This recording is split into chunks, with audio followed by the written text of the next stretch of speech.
Welcome back to the WWIA Podcast. We hope you're enjoying this special podcast series on the John McDaniel story.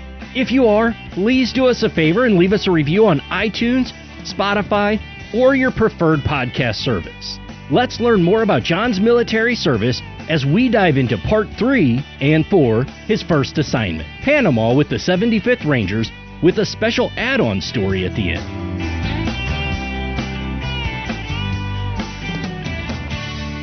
Okay, I'm back with you here. All right, so I want to talk about my first assignment. 4th Battalion, 6th Infantry, 5th ID, it's a mouthful, 465 ID. And it's my first unit as a lieutenant. I show up, as you know, as a Ranger, first lieutenant, because I had gotten promoted. I actually got promoted while I was in Ranger school, but nobody told me that. I remember they had a bag full of mail, a box full of mail or something for me, and I, flipping through it, and there's when I got out of Ranger school, I took a little leave, went home, went fishing with my dad and this kind of thing, and then I was reading the mail that I got, and there's a, official notification from the United States Army that congratulations, you've been promoted to first lieutenant. So, I non-ceremoniously promoted myself. I promoted myself to first lieutenant. I will never forget. I just bought the rank and put it on, and what am I going to do? I love it. So I promoted myself without fanfare to first lieutenant and showed up to my first unit. And I was assigned to Charlie Company, 4-6 Infantry, as a first lieutenant, but a rifle platoon leader. And it was a mechanized unit with M113s. And my first company commander was a guy by the name of Don Towers, and I was learning how to be an infantry lieutenant. And that was all going real well. And I did that for a year. That's pretty customary. But then one day, Don Towers, the captain, my CO, pulls me aside and he says, Colonel Steiger's pretty high on you. And I go, what do you mean, sir? He's like, well, he's looking at you to be his next scout platoon leader.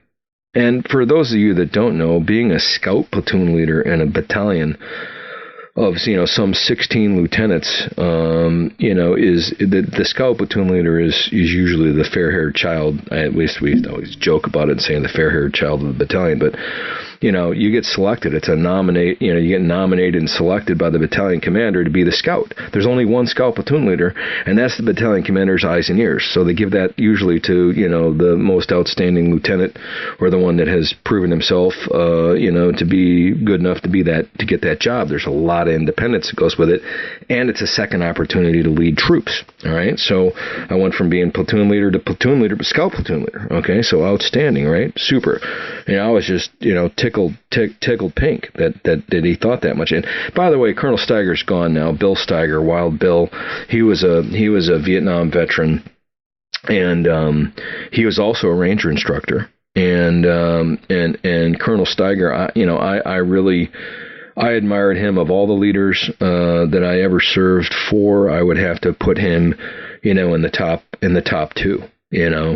He was a great man. Like I said, he's now passed. But he trained that battalion to go to combat. It was his battalion.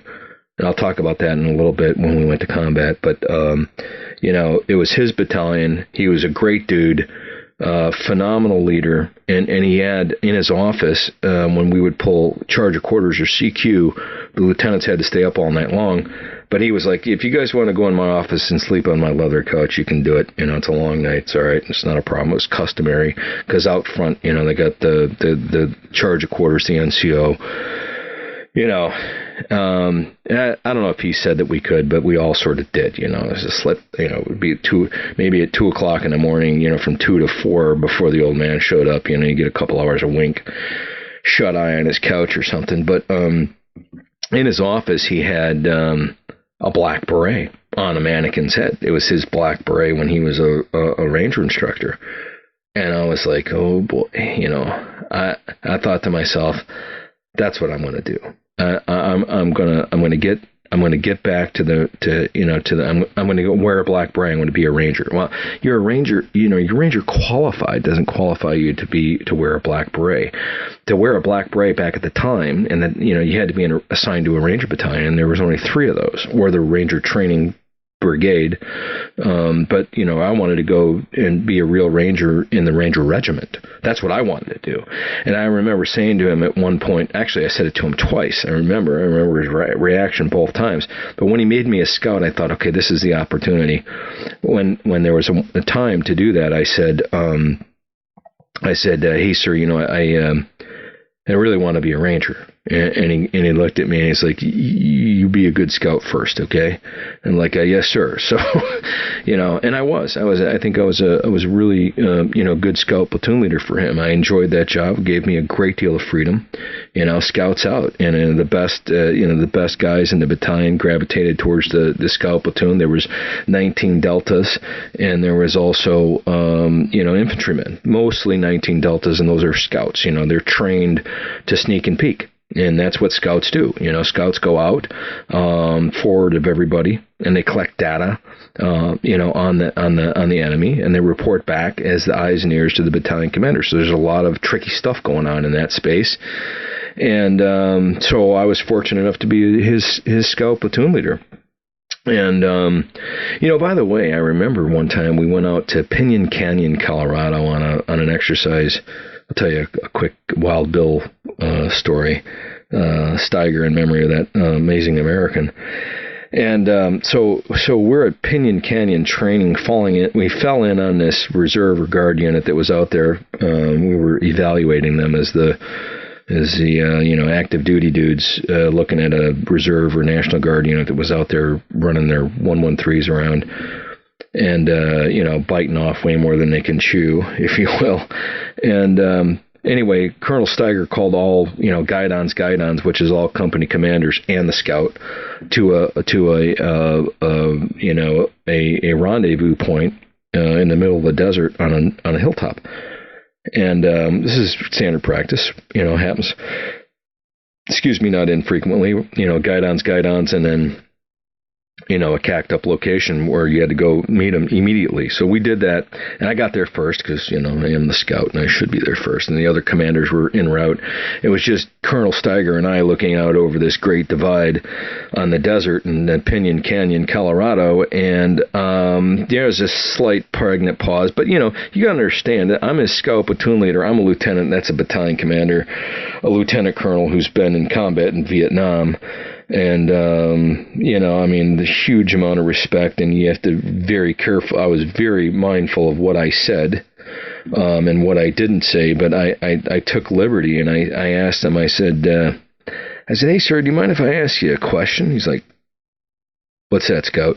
And I said, how come it is that, some guys that came back from Vietnam were just, all screwed up, and the other guys, seemingly are okay.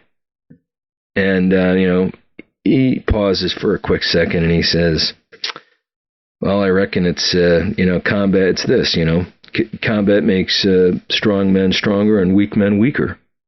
And I was like, yes, sir. And I thought about that, and I think, I think there's some truth to that, but I don't want to get too far into it. I just thought, that's one thing that I remember him saying that really, stuck with me. But anyway, so, here we are. Steiger trains this battalion. I'm a scout platoon leader. This time frame it's 1989. Okay, and I'm in Fort Polk, Louisiana. I'm on my second platoon. I'm the scout platoon leader, and we're downrange in Leesville, Louisiana. Okay, this is the closest city to where Fort Polk is, and it is not much of a city, but it's got lots of pawn shops and things like this, liquor stores, sporting goods stores, and this kind of thing. And we're all at a discotheque. All of us, I say all of us, I mean the lieutenants, my little band of merry men. And we're at a night. It's Friday night or Saturday night, and when we're at a disco, and the music's going and the lights are playing, and we're doing what any other lieutenant would do, which is, drink beer and probably cause a little trouble, And so all of a sudden, the music stops. And over the loudspeaker, this dude goes, "If you're in the 4-6 Infantry, report to base immediately. If you are in the 4-6 Infantry, report to base immediately." And then the music starts again. And we're looking at each other like, okay.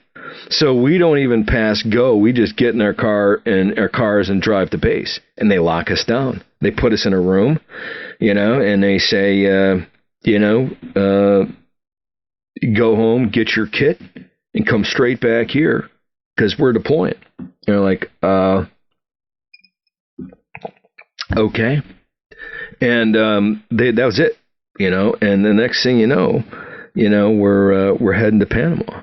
And when you get to Panama, and it's surreal. We dig this Vietnam-based style base out of the middle of nowhere in a jungle. They got these big bubbles where people are they're like big balloon bubbles where people are staying.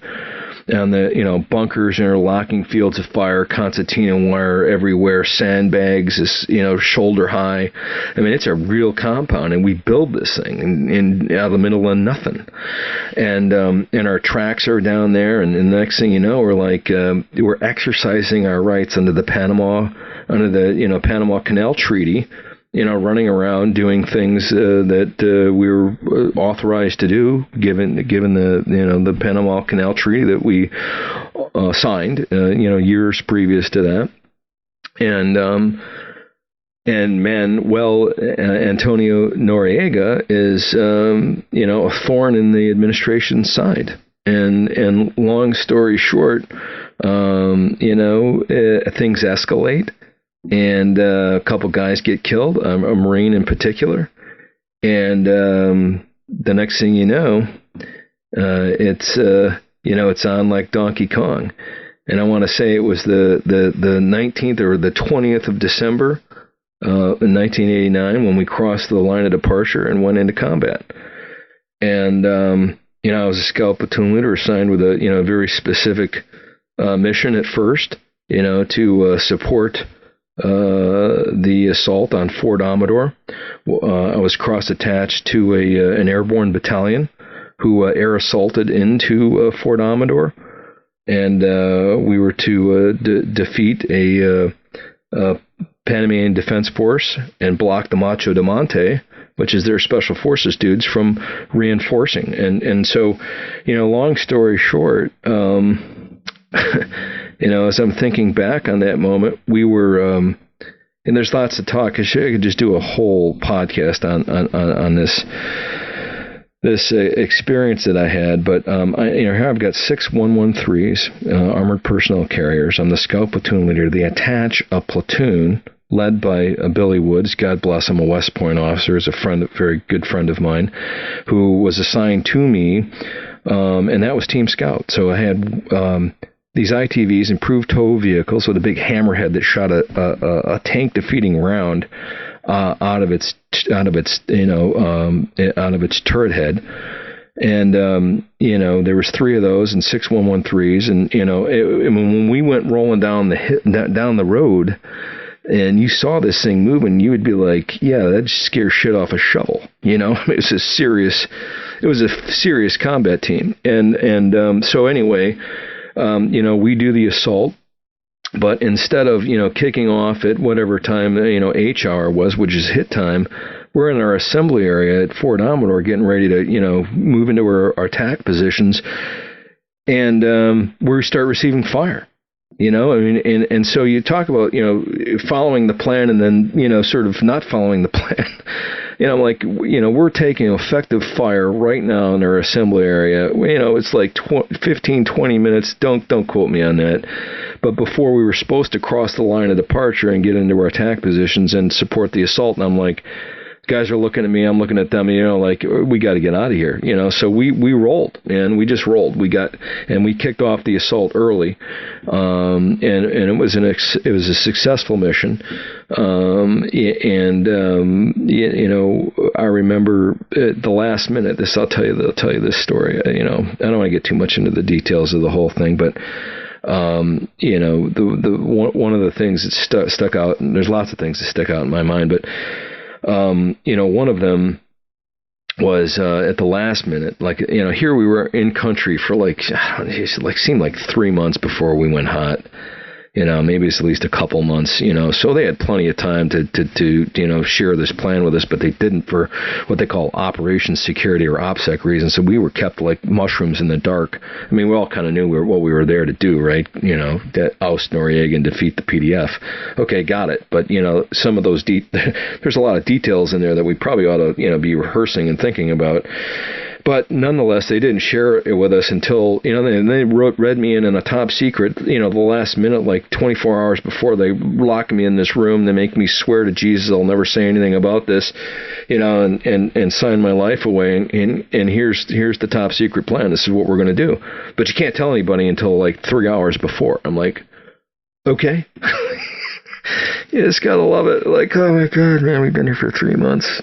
I'm ordering guys into combat. And I got 3 hours to plan this.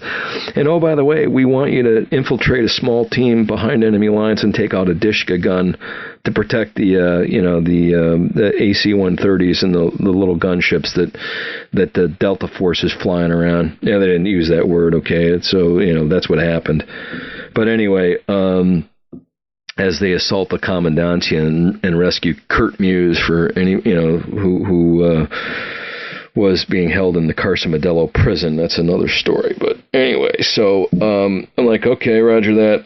So now I got to pick 3 guys. Okay, here's the thing. You got to pick 3 guys out of my platoon and give them a top secret mission to infiltrate behind enemy lines across, this open field to get back down by the 5th MP, headquarters, the PDF, where there's a Dishka gun, which is an anti-aircraft gun, and to take that gun out that's their mission. Okay, so I'm thinking to myself, I gotta pick 3 guys. Well, you gotta pick your best 3 guys. A guy once told me, listen, if you gotta give up a platoon, if you gotta give up a squad, if you gotta give up a battalion, you give them your best. You don't, you give the best you have, even though it's gonna hurt.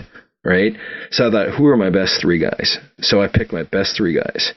And I call them Team Scarface. Okay? I think Scarface, the movie with Al Pacino, had just recently come out, so it was Team Scarface. And these 3 guys, these 3 great Americans, I pull them into this room, I set them down, I put a guard out front, and I go, listen, I'm going to give you a top secret mission, and you 3 are going to execute it. Well, one of the guys smoked cigarettes, which was not uncommon. Lots of guys smoked back then. But the other 2 didn't smoke. But by the time I was about halfway through the order I was giving them, they were all smoking. I think I probably was too. I remember one of them just, hitting on the cigarette and looking at me, with squinty eyes like, are you shitting me, Lieutenant? You're telling me I got to infiltrate behind enemy lines, and take out this gun? And I have to leave in like 30 minutes. That's the reality of it. So, hey, that's sobering, right? Think about that. Think about that. Think about the guys that got to do it, but think about the guy that's got to issue the orders. It's unless you've been in that position, you just don't know. And bottom line is, they went back there and just did phenomenal. Okay, and when they got back, nobody got hurt. They accomplished the mission, and I put them in for Bronze Stars. And they were denied. I just thought, what, are you shitting me? These guys just did this mission. This is way after we all got back. But I thought that was, Bronze Star was to me is a very, very beautiful and wonderful award. They later passed them out like candy, okay? Like in Desert Storm Shield, you just had to be there and you got a Bronze Star for the most part. Cross the line of departure, there's your Bronze Star, thank you very much. But I got 3 guys who infiltrate across, enemy lines, behind enemy lines, and do all this great stuff for their country, and denied.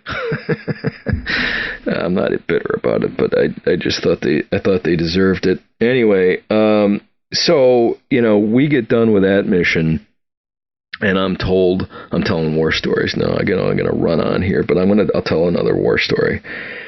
So I get change of mission. I get detached from the airborne battalion that I just helped, seize Fort Amador with, and I'm told that I need to go to Fort Clayton with my entire team scout and link up with a captain who's going to give me my marching orders when I get there at the gate. We're out of ammunition. We've shot our entire basic load, so we got to go get rearmed and refitted. We stopped by the ammo depot. We'd shot all our 50 cal. We shot all our AT4s.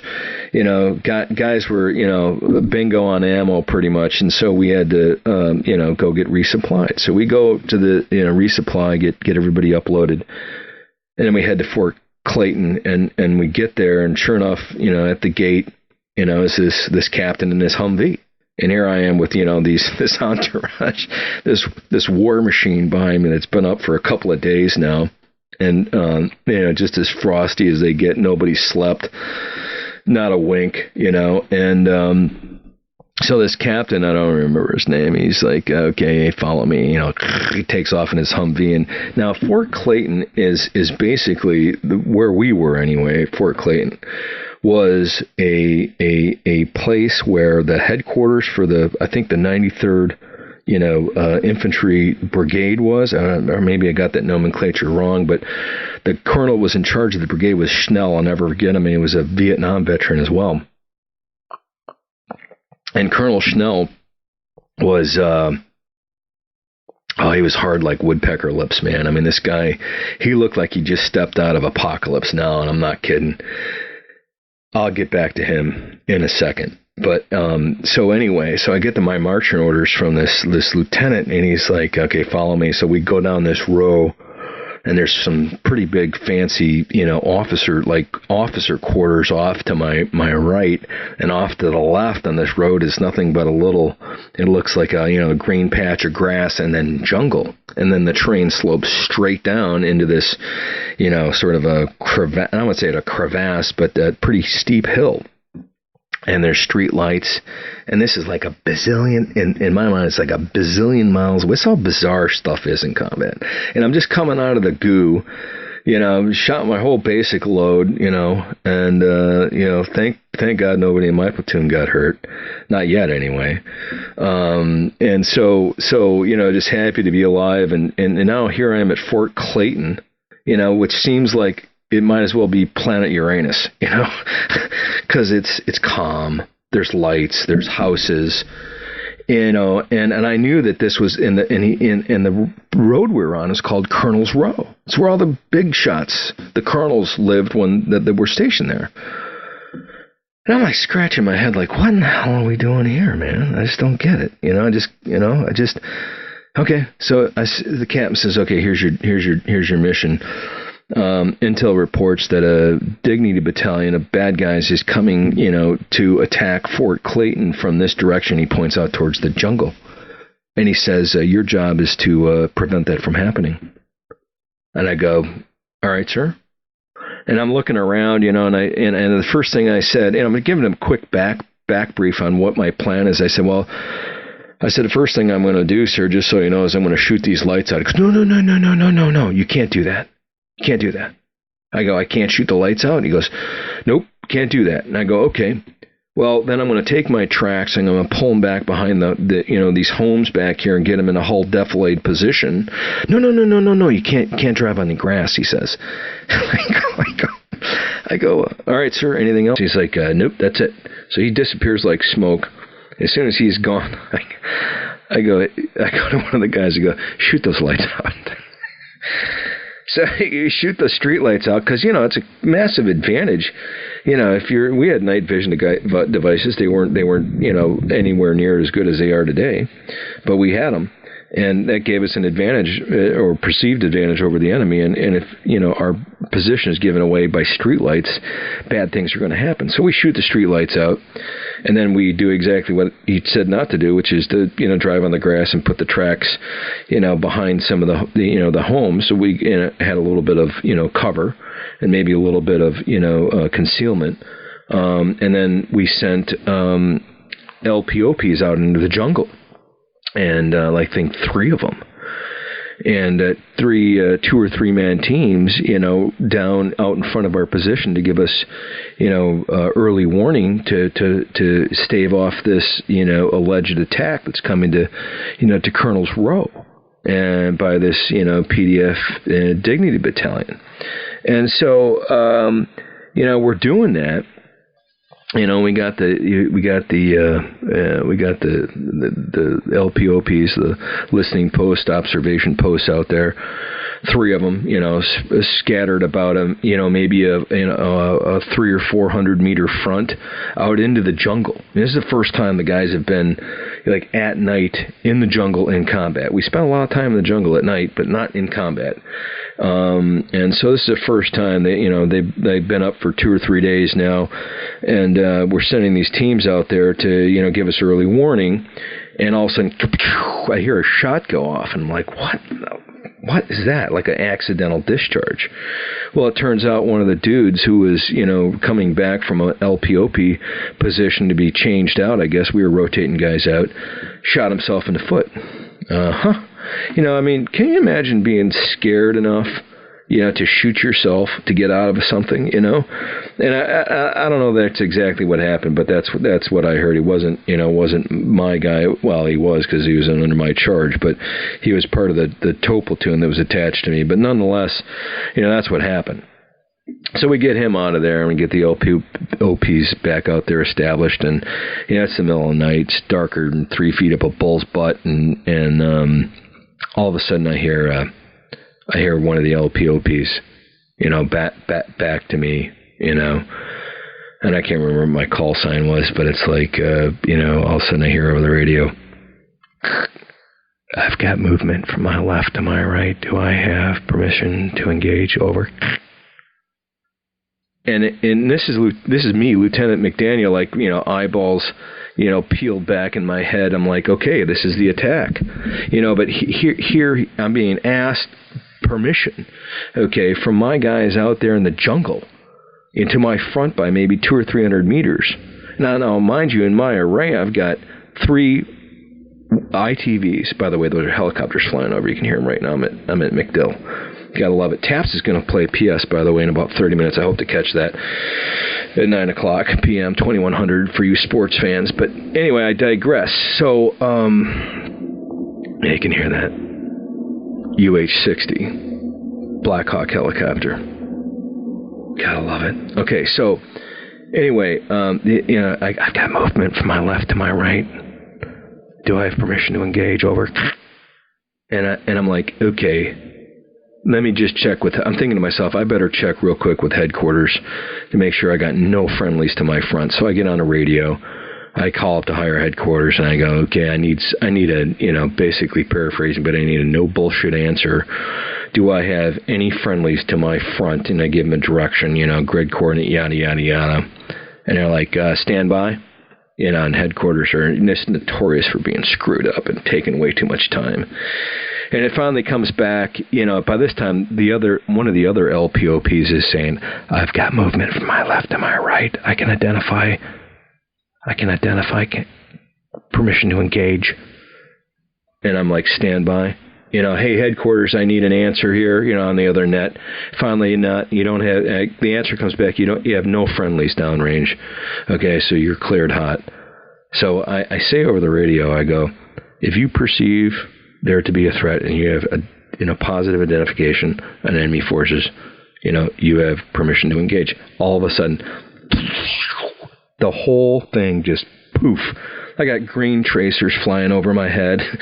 The 50 cals behind me are like, the jungle's falling apart in front of me, literally falling apart. Dudes are just mowing down the jungle with 50 caliber machine guns, and I can hear the LPOPs breaking contact, trying to get back to the tracks because they're in a full-blown, firefight. They don't have the firepower that they need. That's not their job. They did their job. They gave us early warning, and they're beating feet back to the tracks, and I got to shut this thing off. Now, I should tell you, okay, as a guy that's was in charge and been there and done that, in that scenario, I just got to tell you that I felt the same way when I later went to the to the Rangers. And that's, one of your jobs as a leader in that position is to basically control the chaos. Turn it on, turn it off, turn it up, turn it down, control the chaos, and the violence of action. That's really, and lead from the front, right? I mean, there's lots of things you do, but that's the one thing I'm like, I got guys in front of me, these 50 caliber machine guns, all 6 of them are opening up at one time. The jungle's literally falling apart in pieces in front of us, and I got these guys breaking contact to get back because we're in a firefight. So anyway, anybody who was thinking, had a momentary thought that they were going to come in our direction was in for a big surprise. So I get the guys back, okay, and get things settled down, and we thwart this this attack, and so another mad minute, and all of a sudden, coming out of nowhere, I see this Humvee with all these antennas on it. When you see a Humvee with a lot of antennas on it, or a military vehicle with a lot of antennas, chances are it's somebody kind of important, And it turns out that this was Colonel Schnell, the brigade commander, who'd been sitting in his headquarters, maybe a quarter mile from when this action happens, right? And he says, he pulls up in his Humvee. He looks up at me and he goes, "Lieutenant, drop your ramp." And so the M113, the armored personnel carriers, all have a ramp in the back, and that's how you get the troops in and out of it. So he dropped this hydraulic ramp, and I climb out of the back there, and there he is. And he gets out of his Humvee and he tells me, he says, "I want you to go get all your LPOPs and bring them in here." I say, "Yes, sir." And so I call you down the radio, give me all the LPOPs that were in this firefight, and assemble on my track. So they assemble on my track, and there's the colonel, and he's got a sawed-off shotgun. It's a personal weapon. You can't make it up, I mean, the guy was just as cool. He's smoking cigarettes, smoking Marlboros, and he's got this sawed-off shotgun leaning across his lap, and he's laying there, in his Burt Reynolds pose with all his LBV on, and his PC cocked back on his head, or maybe he had a cape or his cape out, I don't remember. But there he is, laying there on the ground, got all the LPs in around, but he's maintaining high military bearing, but he wanted to project this sense of calm and normalcy, and it was brilliant. I thought it was just brilliant, with his sawed-off shotgun, laying across his, diagonally across his body. Muzzle pointed to the terrain. And he goes to every single one of the LPOPs, "What'd you see?" "Yeah, what'd you see?" He goes to the next guy, "What'd you see?" Okay, and every one of the guys, I think there was probably 6 to 8 of them there that were part of that firefight, and they're all telling him exactly what they saw and what they heard, and he's getting a back brief straight from the dudes that saw it. And he goes, "Okay, all right, you're dismissed. Go back to your squads." And then he pulls me aside. Colonel Schnell pulls me aside, and he goes, before he let the guys go, he goes, "When the sun comes up, we're going to go out there, and I'll go with you. We'll go look for blood trails." That's what he said. "When the sun comes up, we'll go out there and look for blood trails." And everybody's like, "Who is, sir?" And he goes, "You can go back to your squad." So he leaves. Everybody leaves.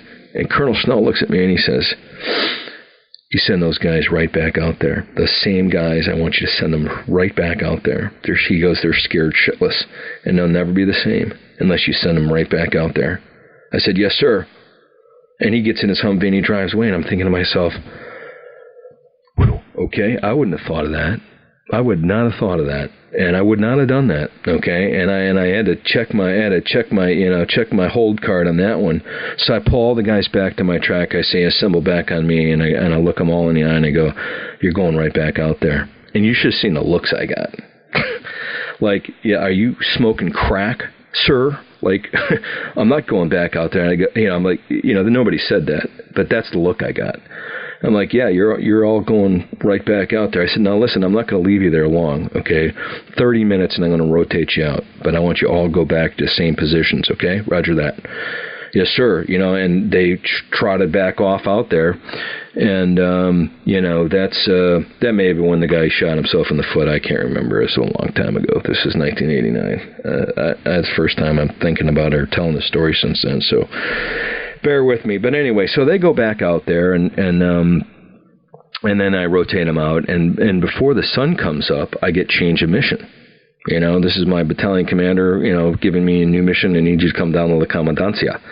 La Comandancia, by the way, is where, the PDF headquarters was, where, the main force of the 4-6 battalion was there supporting the special operations dudes, I think we can say Delta Force there, who was, who did an amazing job rescuing Kurt Muse out of the Carson Modelo prison, and was an American citizen that had been held captive.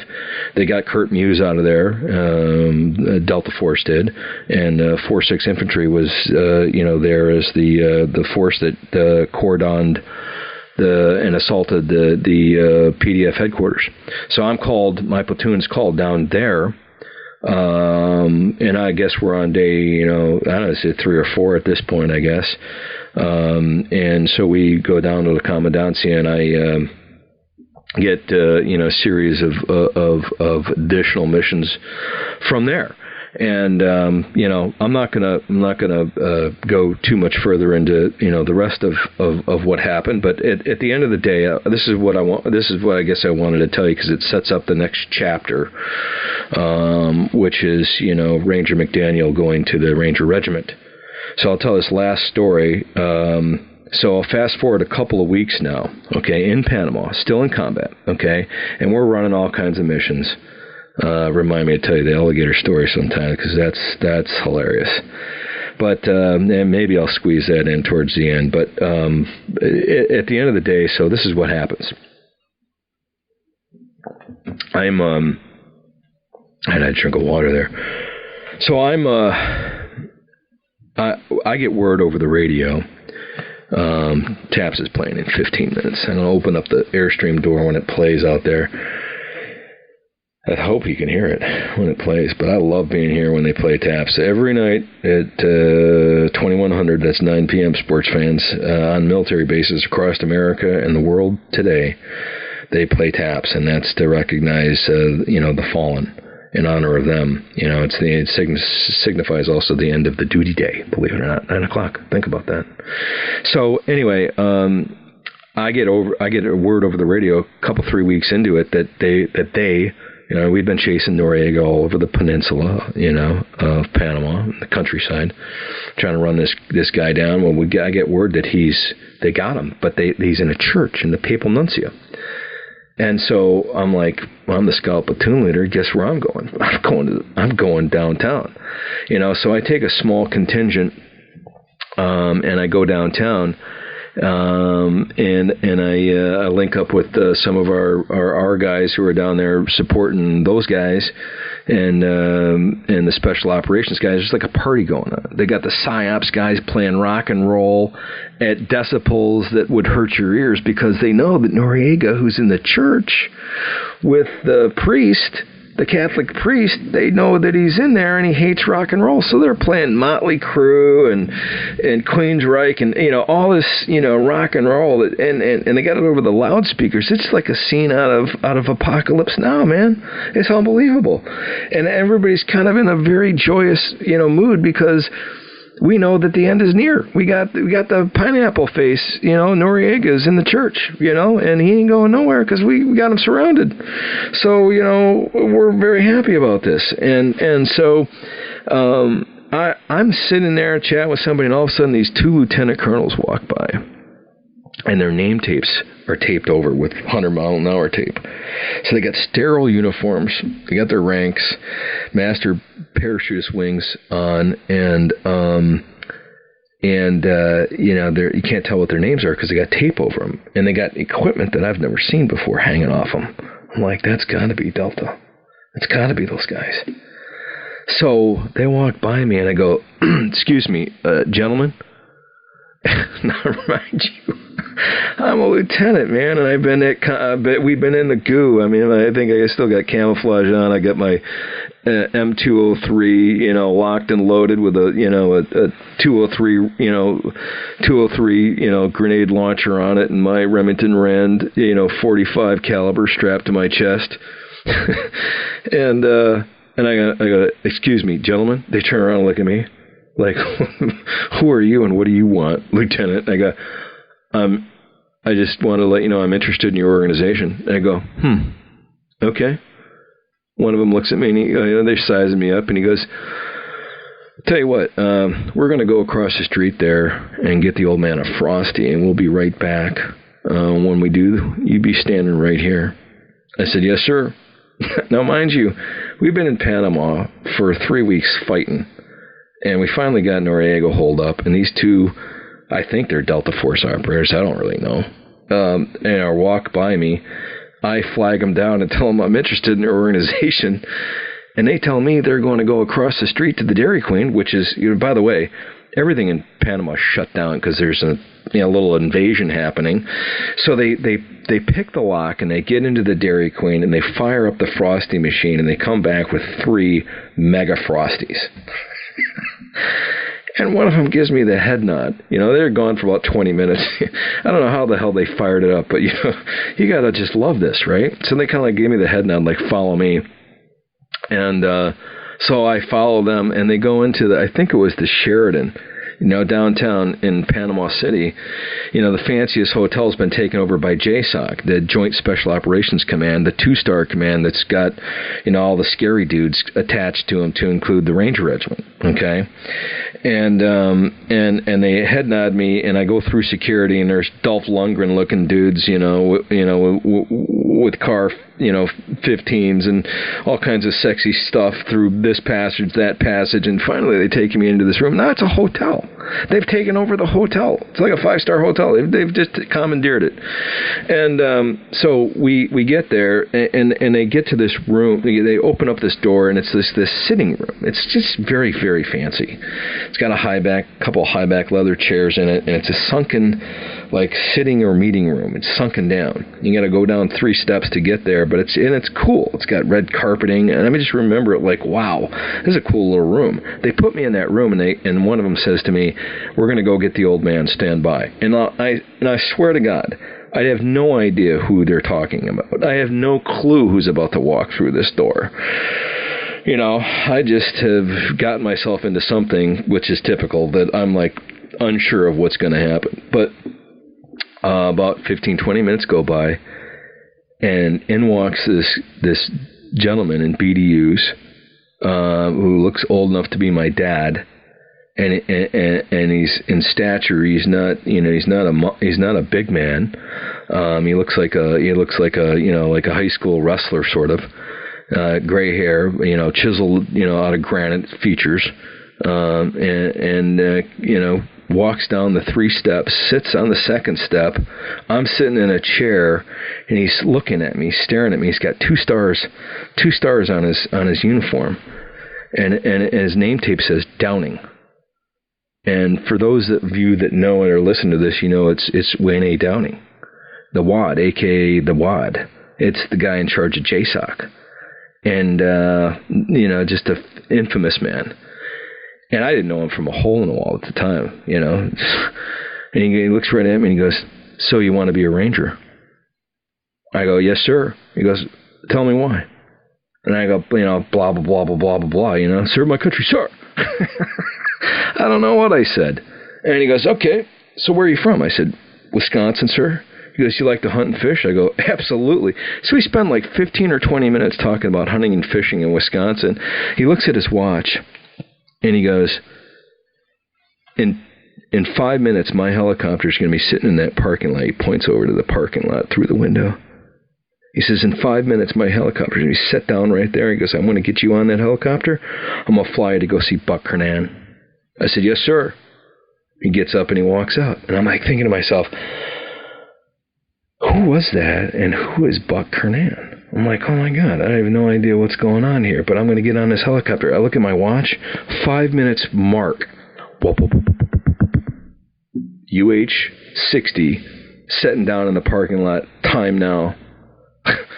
I go out there, I get on this helicopter, they whisk me across the peninsula, set me down in a field. As soon as the helicopter hits the ground, about a 10-minute flight, as soon as the helicopter hits the ground, I see this black man, in uniform running towards the helicopter, in a crouched position to not get hit by the spinning blades. I get off the helicopter, he shakes my hand, "Follow me, Ranger!" Turns out it's Dorian Anderson. He's a major at the time, ends up being a 2-star general, West Point officer, great American, just a great American. Gets me into this Quonset hut of some sort, interviews me, and asks me some questions about the mission essential task list and this, that, and the other thing. And I'm just doing my best, and I'm getting some good feedback. He goes, I'm going to go get the old man. You'll be all right. So, about 2 minutes later, in comes walking, Buck Kernan, the Ranger Regimental Headquarters commander, the guy in charge of the regiment. I'm meeting the regimental commander. So, hey, how you doing, John, blah, blah, blah, humma. He asked me a few questions, and, and Dorian Anderson sitting right there listening to the whole thing. And Buck Kernan, all right, Ranger, and he leaves. It was kind of like that, a hand gesture. Dorian Anderson looks at me and he winks and goes, "I think you got yourself a job there, Ranger." And I said, "Who, sir?" So they fly me back to where my Humvee was, been the papal nuncio. I get on my Humvee, and back in my Humvee, I go link up with my unit, and a couple of days go by, and I go to the headquarters, and I remember meeting Captain Ken Long, my boss, my company commander, who had been in the Rangers, and everybody to this point had told me, "You're never going to make it. You're not going to make it to the Ranger Regiment. You're a lieutenant. You're a senior lieutenant. You come from a mechanized unit. You made it through Ranger School by the skin of your teeth. You're never going to make it to the Ranger Regiment." Well, guess what? I did. 2 weeks later, a request for orders pops at the battalion. "Ranger McDaniel, you will report to the 75th Ranger Regiment." How about them? You like apples? How about them apples? And so, honest to God, I got assigned to the Ranger Regiment, which is where I really wanted to be in the first place. But it took this journey, to get me to that particular point. And I won't talk a lot about the Rangers, because Rangers don't talk about, I'm not talking about anything operational there, because that's not what Rangers do. What I did with who I did it, none of that's not going to happen. We're not talking about that. But I will tell you that, when I got there and made it through the Ranger orientation program and was, wearing a black beret for the first time, assigned to Charlie Company 375 Rangers. My boss was a guy by the name of Captain Steve Townsend, who ascended to 4 stars and the greatest leader I ever worked for. He and Colonel Steiger, the 2 top officers I ever had the privilege to serve for and with. And it was just an amazing experience for me. Absolutely every day you have to bring your best. You're wondering, half the time if you're really good enough to be there. The NCO Corps is phenomenal. And the best of the best go there, and every single day you hump it in, to work behind the green fence, and you have to bring your A game. There's no such thing as a B game in that space. There's no such thing as a bad day in that space, or we're not going to be there, very long. The black Chinook comes and you go bye-bye, and it was just amazing. And so here's the life hack, right? Like, again, you're going to be told, people are told all the time, you can't do this, you can't do that. That's impossible. They don't take guys like you, et cetera, et cetera, et cetera. Bull hockey, okay? I mean, if you want something bad enough, you go get it, okay? And you got to take risk, right? You got to take risk.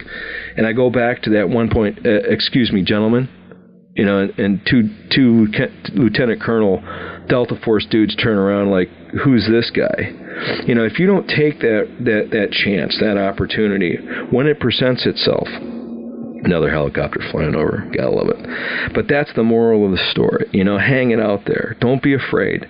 What's the worst thing they're going to do? Tell you no? Everybody telling me no anyway.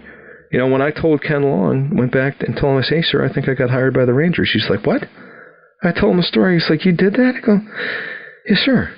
He's like shaking his head like, you're an incredible scout. And I'm like, hey, another day in the Army, sir. But that's the whole thing, right? You create your own destiny, all right? Don't let life play you. You play it, all right? Take a stance. Go for what you're at. Go for what you want and need to be. That's the thing. Whatever that is, set your sights on it. Set the bar high, and just absolutely, refuse to fail.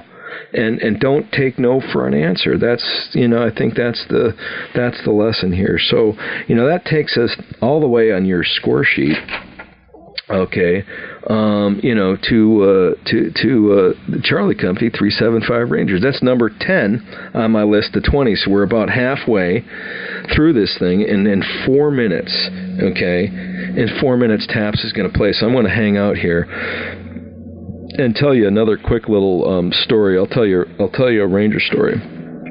And this one has to do with, let me think. Standards. Okay, so here's a guy, me, get assigned to Charlie Company 375 Rangers, coming from a mech unit. I got my CIB, Combat Infantryman's badge. I got all the right stuff, but I got a diamond now on my right shoulder, my combat patch. And so I'm kind of an outsider, even in the Rangers, who's this guy, right? And so, they make me the weapons, platoon leader. And the first time I get to link up with my company, they're already in the field, which is where Rangers spend their time, and very little time in garrison. Most of the time's on mission or out in the field training, smelling cordate, firing weapons and practicing the art of being a Ranger. And so I link up with these guys in the field, and they're doing roadblock drills, and the CO, Captain Townsend's like, hey, Lieutenant. And I, yes, sir. He goes, why don't you just observe, and then when we get done with this drill, since you were mechanized, and we're going to have jeeps and bikes involved here and doing our thing, we're going to do a little roadblock action for an upcoming mission. And why don't you observe, and then we'll have you chat about it afterwards. I said, okay, roger that, sir. So they go about, shooting dust clouds, and bullets are flying everywhere, and the Ranger, doing this mocked up mission, and the dust settles, and they're going to do their hot wash after action review. CO says a few words, and he turns to me. Now there's a whole company of Rangers in a circle now, talking about what we just did and how to make it better, and et cetera, et cetera. And he turns to me. He says, "All right, Lieutenant, what'd you think?" And I go, "Well, sir, what's the standard? The standard for this drill we just did." And there's this long pause, because they didn't have a standard. Rangers don't do roadblocks. They just never. We had a mission where it called for one, but it's not in the RSOP, the SOP, or anything like that. It's just we were something they were practicing because they thought we were going to have to go do something like that as part of a larger mission set. And we didn't have an SOP for it, and I didn't know that. I wasn't trying to play stump the chump or anything. I just wanted to know what the standard was, because I could then speak about how we performed based on an established standard. And it turns out there wasn't a standard. So the reason I mention that is because, like in the military or in life or in your work, whatever it is, you ought to ask yourself that question a lot. What's the standard? Okay. And if there isn't a standard for what you're attempting to perform or just performed, then you should create a standard, okay? You should understand what the task is, what the purpose of the task is, and what the standard is. Like, how do we know when we did good? You have to have something to measure your performance by, no matter whether it's, flipping a burger at McDonald's or, taking down a complex, target in a non-permissive environment. You got to know what the standard is. And if there isn't one, guess what? You got to create it. So that's the sidebar, in the Rangers. I learned so many lessons from those great Americans. I genuinely did. And I would have to say that it was a highlight of my career. And the last thing I'll tell you is what, Steve Townsend, General Townsend, said to me when he was a captain and I was leaving the regiment. I'd been promoted to captain and I had to move on. And, he said to me, you're going to measure everything you do in life, by what happened here. And at the time I didn't think a whole lot about that. I probably said something like, "Who is sir?" and moved out. But He's absolutely right. When you're in a unit that or an organization that's that tight, and it's wired that tight and got that kind of talent on a mission with a mission that's as important and I guess as dangerous as those missions are, it can't help but change your life and change it forever. And I talk to a lot of Rangers who've been in the regiment. And when I have an occasion to tell that story, I they're all kind of doing the north-south head nod that absolutely that is true about the regiment. So anyway, thought I would share that. The next thing on the list here now just to kind of set the stage here. Time is now in time and space. We've just fast forwarded to 1991. Okay, so I get in the Army on active duty in '87. I leave in the Rangers, promoted to captain. In 1991 time frame, and so I've got a little bit of time, before I end up going to what they call the officer advanced course. They're back at at Fort Benning. So that's where we are in time and space. And what I'll do is take a little break here, and then we'll go into the next phase of my career, the Ranger Training Brigade, where Johnny Mac becomes an executive officer, an XO in a unit, and an S4 and in a Ranger Training Battalion where they train Rangers right there at Fort Benning. So that'll be the next segment.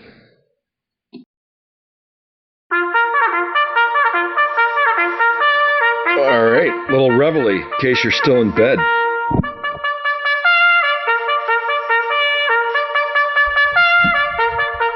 Gotta love it.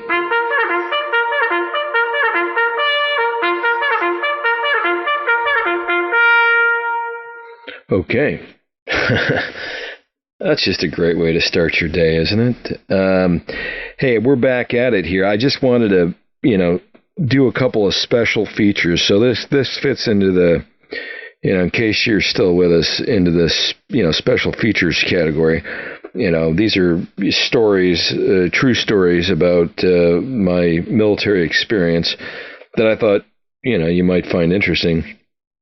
And so this one's called Alligators and Beer. And I think you're going to enjoy this. I hope you do. It's a true story. Like I said, this actually happened.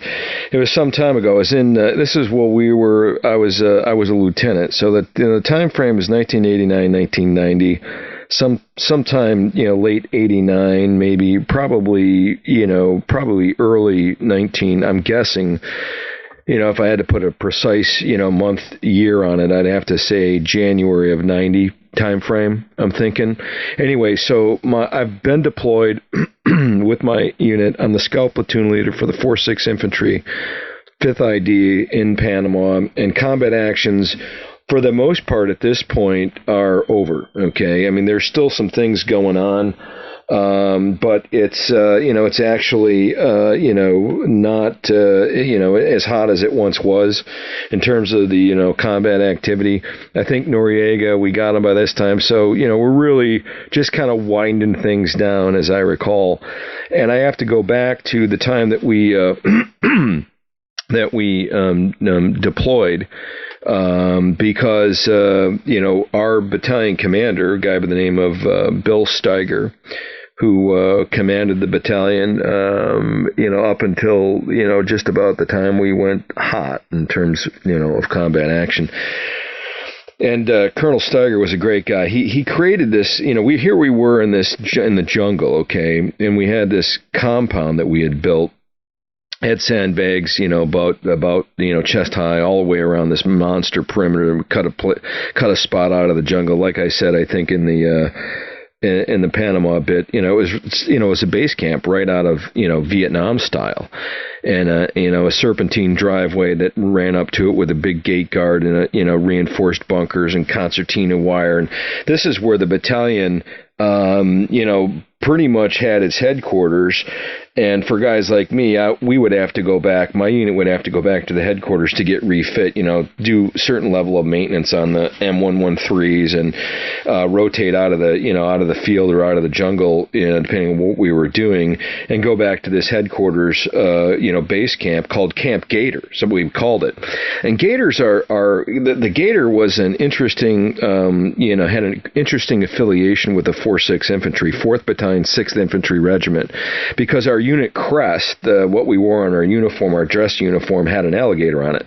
And the alligator symbolized the heroic service of the regiment in the Seminole Wars of 1812.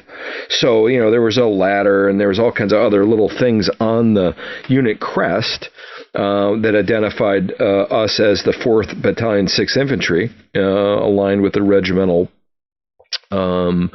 the regimental ways and affiliation. And this alligator was kind of important to us. Of course, our base was, there in Louisiana, at Fort Polk. And, and so anyway, we, alligators were kind of, important to us. And, the battalion commander, Colonel Steiger, pulled all the officers into the swamp. And the swamp was this ammunition bunker, that we had commandeered as the officers' mess or the officers' club. And, it was a great place for, we officers to go on occasion when it was appropriate and, let your hair down a little bit. And it was literally a concrete bunker, You could barely stand up in the thing. And it was inside the wire. So it was safe, and we would watch movies in there occasionally or have an officers' meeting, and there was beer. God bless Bill Steiger. He would allow the officers to drink beer, and was the kind of thing that you were just you had to pay like $1 for a beer or something, and so you could have 2-3 beers, and that was about what was happening, and so anyway, Bill Steiger says to us, hey, listen, there's these Cayman alligators all over this country here in Panama. And the first officer who captures an alligator and brings it back here to the headquarters, to the compound that was, again, cut out of the jungle, gets to drink free beer in the officer's mess for a month. And it was just said like that. And, this is before combat, okay? So we deployed, we're there. And Colonel Steiger makes this, this declaration. And I remember the lieutenants kind of looking around at each other like, okay, that's interesting. And then combat happened, right, shortly thereafter. And, I think everybody put this idea of getting, capturing an alligator on, the back burner. It wasn't on my mind, honestly, because we were doing combat actions. And, but it was something that had registered with me. And I think one of the rules was you couldn't pay somebody like a local, couldn't get an alligator that way. You actually had to capture it. So anyway, I remember at the time my unit, the scout platoon, I believe we were, we had taken over a lot of things, to get the guys, get them some shelter and get something over their head. So everything from schools, gymnasiums, we had taken over a couple of school gymnasiums, like elementary school gymnasiums. Once we took over a church, sort of thing, respectfully. And so, home was wherever you sort of, found it occasionally. And I remember, I believe we're in this gymnasium, and word came through the intel net that there were alligators, that the Macho de Monte. So the Macho de Monte was Noriega's Special Forces guys. And there was these 3 islands that were connected to Fort Amador. They were called the Flamingo Islands. And there was a chain of 3 of these islands connected by a causeway. And on one of those islands were the Macho de Monte. And, of course, after combat, they were gone. We dealt with the Macho de Monte, and these 3 islands were essentially, cordoned off and cleared. So there was no more enemy forces on there. There was some infrastructure, and I won't go too much into that. That's some interesting stories embedded in there. But long story short is I had heard that on one of these islands there was, catch this, alligators. Okay, and they were reported.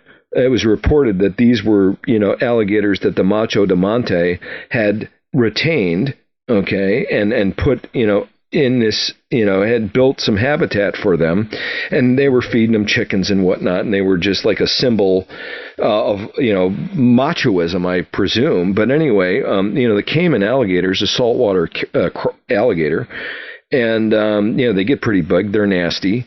And so I sent one of my a scout contingent out to go confirm that. And they came back and they go, yes, sir, there's alligators there. And I'm like, okay, cool.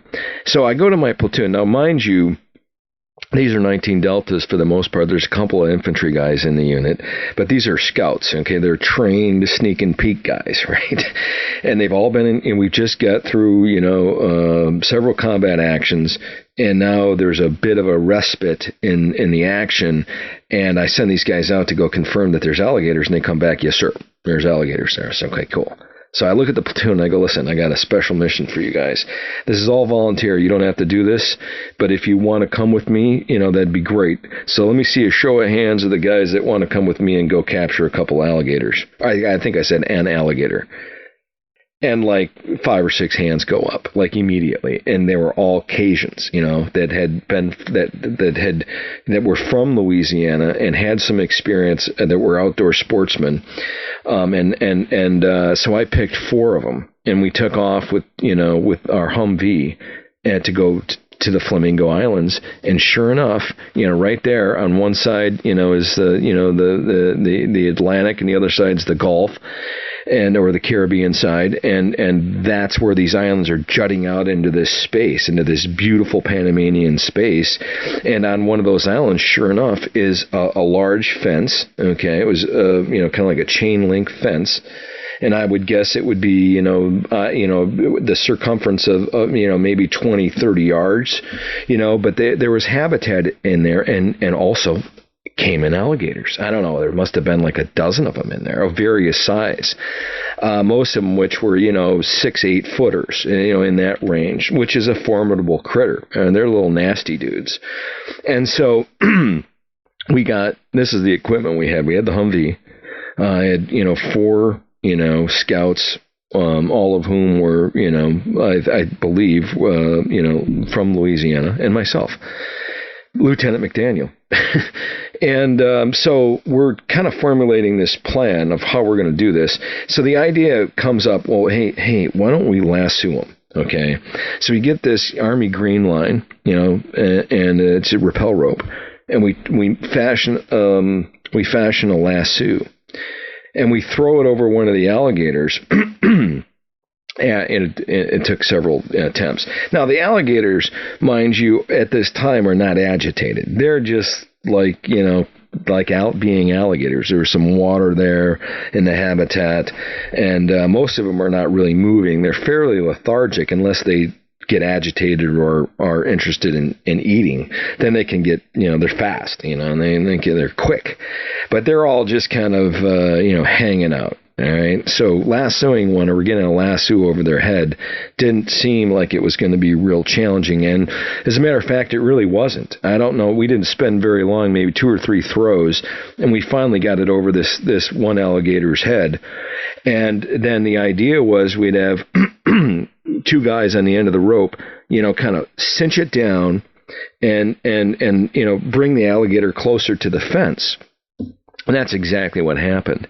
And that was as far as our thinking was going at that point. We didn't have a plan. I'll tell you about the plan, or what actually happened. So they lasso this gator, and it's probably a 6 to 8 footer. I don't imagine. It was one of the bigger ones. And they lasso it, and 2 guys pull it tight, and it comes, smashing up against the fence, right? And so they got this, and the alligator immediately grabs the chain link fence with its teeth, okay, bites it, and then goes into this alligator death roll, and starts twisting, and teeth are flying out, and the chain link fence is getting just, all gnarled up, but he's not letting go of this fence. And now we're looking at each other like, okay, what now? And the other alligators now are like, okay, something's going on in Beantown, and they start getting a little agitated and moving around. And, having been a wrestler, a competitive wrestler, I decide, well, I best just get over this fence and I'll grab this alligator and I'll just do a grand amplitude throw.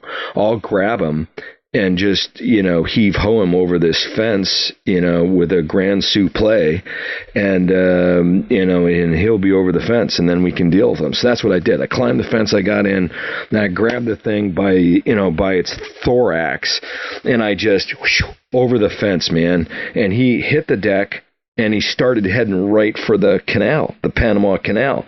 And the guys, as soon as he hit the other side, the guys just like scattered. I think the dudes dropped the rope, because there's this, Cayman alligator that's now very upset, but he starts heading, immediately for the canal. And we're going to lose him. And so one of the guys, one of my scouts, grabs him by the tail, okay, just goes right up to him, grabs him by the tail, comes from behind, grabs him by the tail, and starts moving him backwards, moving backwards deliberately.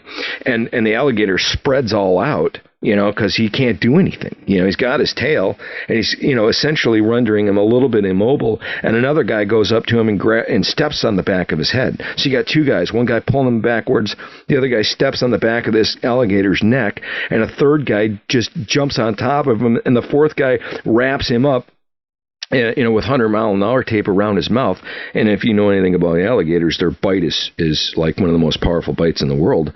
But they don't have, that's closing, but opening, they don't have, that their muscle structure and the way their jaws are designed, is really difficult for them to open their mouth if there's any pressure put on it. You should put some tape around it or hold it with your hands. As long as his mouth was shut or his jaws were shut, it wasn't opening. So that's what we did. We 100-mile-an-hour taped his mouth, and then, basically hogtied this thing and threw it in the back of a Humvee. And there's this mad minute, and we're all standing around looking at each other. Of course, I jumped back over the fence immediately after I got this guy over the top. And we're standing around looking at each other, feeling like $1 bazillion, like we had just, accomplished a major feat, and, certain high fives, maybe a little bit going on there. And then we're looking at each other, and we're like, you want to go get another one? They're like, yes, sir. So we went back and repeated the process and threw 2 alligators in the Humvees. I think we had 2 Humvees with us. And so we take from the Flamingo Islands, we head back. Now I think it's getting dark, and by the time we get back to the base camp, it is dark. And so I roll into the compound with 2 alligators. We do, and 2 alligators in the back of my Humvee. And so, we're like, what are you going to do now? And so I grabbed the unit engineer, and I said, okay, he was the lieutenant. I said, here's the deal. I got 2 alligators. He's like, what? I go, yeah, in the back of the Humvee, I got 2 alligators. He goes, looks, he goes, holy shit. I'm like, yeah, that's right. And I said, here's what I want you to do. I want you to get the backhoe or whatever you got. I need you to dig a big pit right here in the compound in the shape of a diamond. So leave the center, because that diamond is the 5th Infantry Division patch, right? So you leave them, you make this thing in the shape of a diamond, and you excavate all around it. We fill it full of water, put a fence around it. Boo shakala, we got a gator pen. And sure enough, that's what they did. And so that's the alligator story. And I ended up, drinking beer for a month for free at some point, I guess. I can't remember how I cashed that in, but I'm sure that I did. I actually think I snuck some beers out for the boys too, to get them involved in the, in the spoils of war, if you will. But anyway, I thought maybe you'd find that interesting. Alligators and beer. And funny thing is, there's a Facebook page out there for my old battalion. And somebody hung a picture not long ago of this monster alligator and said that it was, that they remembered. Of course, he had grown considerably over the years, and it's it's been 20 years or so, since then, maybe even 30. Actually, probably more like 30 years for God's sakes. Anyway, there's somebody hung a picture of this alligator saying it was one of the alligators in modern day. It was still there, or had been imaged. I don't know if that's true or not, but anyway. So that's my story. Alligators and beer. Hope you enjoyed that special feature. Thanks. To learn more about the mission of the Wounded Warriors in Action Foundation and how you can get involved, please visit our website at WWIAF.org or follow our social media pages on Facebook, Instagram, Twitter, and LinkedIn. Thank you for listening to the WWIA Podcast and for helping us honor, connect, and heal our combat wounded Purple Heart heroes through the power of the great outdoors.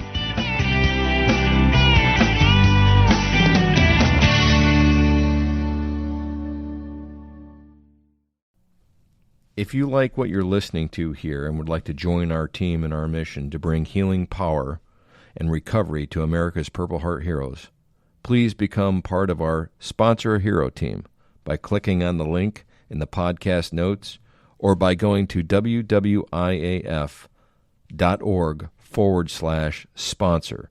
That's WWIAF.org/sponsor. Our heroes need you now more than ever. Thank you.